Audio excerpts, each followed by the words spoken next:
السلام علیکم ورحمۃ اللہ وبرکاتہ۔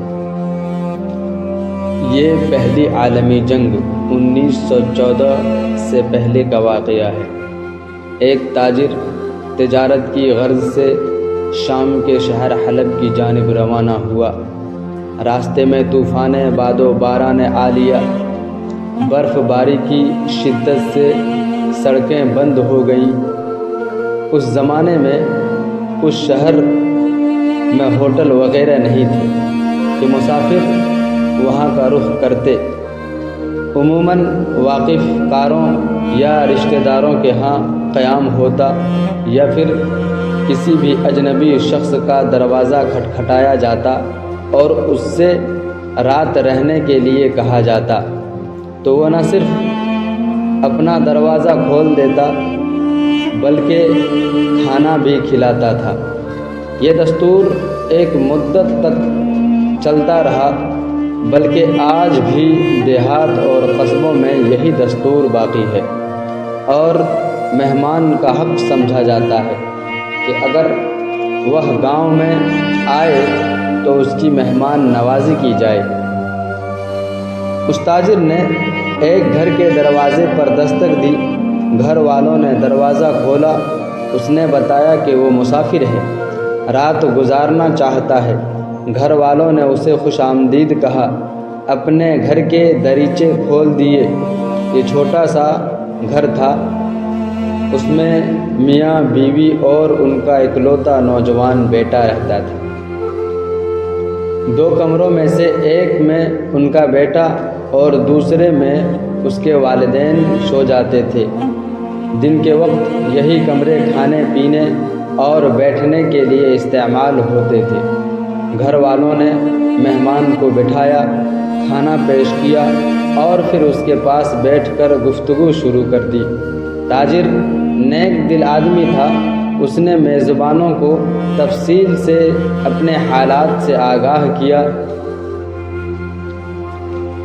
اور بتایا کہ اس کے پاس ایک خطیر رقم موجود ہے جسے وہ مال تجارت خریدنے کے لیے لایا ہے۔ رات دیر تک باتیں ہوتی رہیں۔ یہ گفتگو میزبان کی بیوی بھی سن رہی تھی۔ اسے پتہ چل گیا کہ ہمارے مہمان کے پاس بھاری رقم موجود ہے۔ سوتے وقت اہل کھانا نے مہمان کے لیے نئے بستر کا اہتمام کیا۔ اس پر مہمان لیٹ گیا۔ دوسرے کونے میں ان کا بیٹا لیٹ گیا۔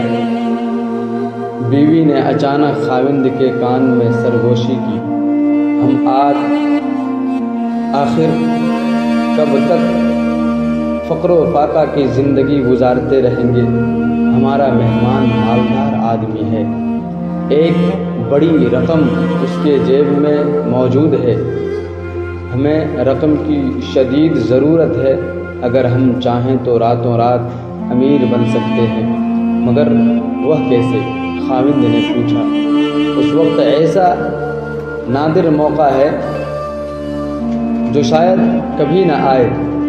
اس کی بیوی نے ورغلایا، آؤ ہم اس مہمان کو قتل کر دیں، جتنا مال اس کے پاس ہے قابو کر لیں اور لاش ٹھکانے لگا دیں۔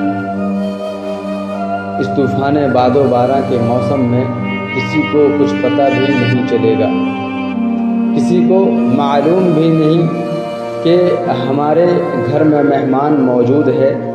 رات اندھیری اور سرد ہے، لاش کو ٹھکانے لگانا کوئی مشکل نہیں، ہم راتوں رات بہت مالدار بن جائیں گے۔ اس کا خاوند پہلے تو انکار کرتا رہا کہ مہمان کے ساتھ ایسا ظلم کرنا بڑی وحشیانہ حرکت ہے، مگر اس کی بیوی اس کا حوصلہ بڑھاتی رہی۔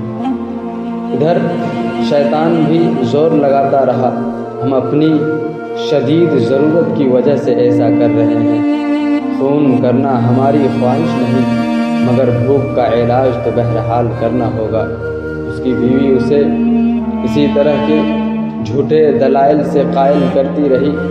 بالآخر وہ اس کی باتوں میں آ گیا۔ اب وہ اپنے مہمان کو قتل کرنے اور اس کا مال چھیننے کی پلاننگ کرنے لگا۔ رات آدھی سے زیادہ بیت چکی تھی۔ سردی کی شدت میں اضافہ ہو رہا تھا، برف باری کا طوفان جاری تھا، اور ادھر میاں بیوی خنجر تیز کر رہے تھے۔ بیوی شوہر کو حوصلہ بھی دے رہی تھی۔ وہ بالآخر اپنے بیٹے اور مہمان کے کمرے میں داخل ہوا۔ بیوی اس کے پیچھے پیچھے تھی۔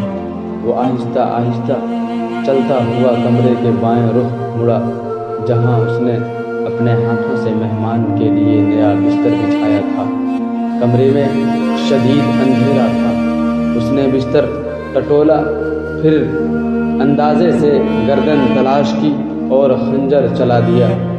جس طرح بکری ذبح کی جاتی ہے اسی طرح اسے ذبح کر دیا۔ اس کی بیوی لپک کر آگے بڑھی اور لاش اٹھانے میں اس کی مدد کی۔ دونوں میاں بیوی دروازے پر لاش کھینچ کر لائے تو اچانک بجلی چمکی اور یکایک ان کی آنکھیں پتھرا گئیں۔ یہ لاش ان کے اکلوتے بیٹے کی تھی۔ انہوں نے اپنے ہی ہاتھوں اپنے بیٹے کو ذبح کر دیا تھا۔ میاں بیوی کے حلق سے دل دہلا دینے والی چیخیں نکلی اور دونوں بے ہوش ہو کر گر پڑے۔ چیخیں سن کر مہمان بھی جاگ اٹھا اور ان کے ہمسائے بھی بھاگے بھاگے آئے۔ انہوں نے ان پر ٹھنڈے پانی کے چھینٹے مارے تو انہیں ہوش آیا۔ پولیس کو اطلاع ملی، وہ فوراً پہنچ گئی۔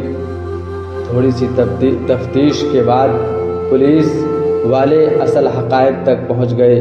قصہ یہ ہوا کہ جب رات کو اس کا والد مہمان کو الوداع کہہ کر اپنے کمرے میں چلا گیا تو مہمان اور اس کا بیٹا خاصی دیر تک باتیں کرتے رہے۔ اس دوران اچانک لڑکے پر نیند نے غلبہ پا لیا اور وہ باتیں کرتے کرتے مہمان ہی کے بستر پر سو گیا۔ مہمان نے اسے جگانا مناسب نہ سمجھا۔ وہ چپکے سے اٹھا اور اس لڑکے کے بستر پر آ کر سو گیا۔ جب میزبان اسے قتل کرنے آیا تو اسے یقین تھا کہ وہ جسے قتل کر رہا ہے وہ مہمان ہی ہے۔ اس دھوکے میں اس نے اپنا ہی بیٹا قتل کر ڈالا۔ ہمسایوں نے اگلے دن اس نوجوان کو دفن کر دیا اور اس کے ماں باپ جیل خانے کی سلاخوں کے پیچھے دھکیل دیے گئے۔ اس طرح ان لالچی میاں بیوی کو اپنے کیے کی سزا مل گئی۔